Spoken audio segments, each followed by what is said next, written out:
जय भवानी जय शिवाजी. नमस्कार मित्रांनो. आज मी तुम्हाला सांगणार आहे पावनखिंडची पूर्ण कहाणी. ही केवळ एक लढाई नाही, तर स्वराज्याच्या स्थापनेतील एक महत्त्वाचा अध्याय आहे. इ. 1660 मध्ये ही घटना घडली. पार्श्वभूमी समजून घेऊया. छत्रपती शिवाजी महाराजांना प्रतापगडावर अफजल खानाला ठार केल्यानंतर विजापूरच्या आदिलशाही दरबाराला धक्का बसला. आदिलशहाने सिद्दी जोहरला पाठवले. सिद्दी जोहर हा अनुभवी आणि क्रूर सेनापती होता. त्याने पन्हाळा किल्ल्याला घेरले. किल्ला चारही बाजूंनी वेढला गेला. अन्न, पाणी आणि दारुगोळ्याची कमतरता भासू लागली. महिनाभर वेढा चालला. शिवाजी महाराजांनी अनेक योजना आखल्या, पण यश आले नाही. अखेर एक धाडसी योजना ठरवली. रात्रीच्या अंधारात किल्ला सोडून विशाळगडाकडे जायचे. पण शत्रू जागा होता, म्हणून युक्ती केली. शिवकाशीद नावाच्या एका निष्ठावान मावळ्याने महाराजांसारखी वेशभूषा केली. तो काही मावळ्यांसोबत बाहेर पडला. शत्रूने त्याला पकडले आणि वाटले की शिवाजी सापडला. या गोंधळात खरे शिवाजी महाराज बाजीप्रभू देशपांडे आणि काही शेकडो मावळ्यांसोबत दुसऱ्या मार्गाने निसटले. पण लवकरच शत्रूला खरं कळालं.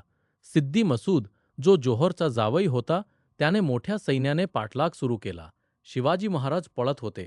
मार्गावर घोडखिंड नावाची एक अरुंद आणि कठीण खिंड आली. इथे फक्त 2-3 जण एका वेळी जाऊ शकत होते. हाच योग्य जागा होता शत्रूला रोखण्यासाठी. इथे बाजीप्रभू देशपांडे यांनी महान निर्णय घेतला. ते महाराजांना म्हणाले, "महाराज, तुम्ही अर्ध्या सैन्याने पुढे जा. मी इथे राहतो. 300 मावळ्यांसह शत्रूला रोखतो. तुम्ही विशाळगडावर पोहोचल्यावर तोफांचे 3 बार काढा. तो आवाज ऐकेपर्यंत आम्ही येथे लढत राहू. एक बाजी मेला तरी चालेल, पण स्वराज्याचा राजा वाचला पाहिजे." शिवाजी महाराजांनी डोळ्यात पाणी आणून मान्य केले. ते पुढे गेले. बाजीप्रभूंचे भाऊ फुलाजी प्रभू, शांभूसिंग जाधव, रायाजी बंदल आणि इतर वीर मावळे सोबत राहिले. खिंडीत मावळे उभे राहिले. शत्रूचा पहिला हल्ला आला. घोडेस्वार आणि पायदळ एकत्र आले. पण मावळे दांडपट्ट्या, तलवारी आणि भाल्यांनी तोंड दिले. शत्रू मागे हटला. दुसरा हल्ला आणखी जोरदार. बाजीप्रभू स्वतः पुढे होते. 2 हातांत जड दांडपट्टे घेऊन ते लढत होते. अनेक शत्रू सैनिक कामी आले, पण मावळ्यांनाही जखमा झाल्या. फुलाजी आणि शांभूसिंग शहीद झाले. तिसरा हल्ला सगळ्यात भयंकर. शत्रू संख्येने खूप जास्त होते. बाजीप्रभू घायल झाले. शरीरभर जखमा, रक्त सांडत होते. पण ते थांबले नाहीत. ते आपल्या मावळ्यांना प्रोत्साहन देत होते. हर हर महादेवचा जयघोष खिंडीत घुमत होता. मावळे सिंहासारखे लढत होते. 5-6 तास लढाई चालली. सूर्योदय होत होता. अखेर दुरून तोफांचा आवाज आला.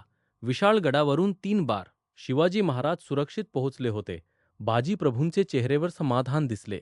ते म्हणाले, "महाराज सुरक्षित आहेत. आता माझं कर्तव्य पूर्ण झालं. मी मरण्यास तयार आहे." आणि प्राण सोडले. त्या दिवशी जवळपास 300 मावळे स्वराज्यासाठी बलिदान झाले. शत्रूचेही मोठे नुकसान झाले. पण रणनीतिकदृष्ट्या शिवाजी महाराज वाचले. हीच खरी विजय होती. नंतर विशाळगडावरही शत्रूचा हल्ला झाला, पण त्यालाही परतवून लावले. शिवाजी महाराजांनी या खिंडीला पावनखिंड म्हणजे पवित्र खिंड असे नाव दिले. कारण या वीरांच्या रक्ताने ती पवित्र झाली. बाजीप्रभूंच्या कुटुंबाला महाराजांनी सन्मान दिला. त्यांच्या मुलाला सरदारपद दिले. आजही पन्हाळ्यात बाजीप्रभूंचा पुतळा उभा आहे. पावनखिंड ही स्थळ आजही प्रेरणा देते. ही कहाणी फक्त इतिहास नाही, ही प्रेरणा आहे. धैर्याची, बलिदानाची, निष्ठेची आणि स्वराज्यासाठी सर्वस्व अर्पण करण्याची. बाजीप्रभू देशपांडे आणि त्यांच्या साथीदारांची स्मृती सदैव जिवंत राहो. त्यांना कोटी कोटी प्रणाम.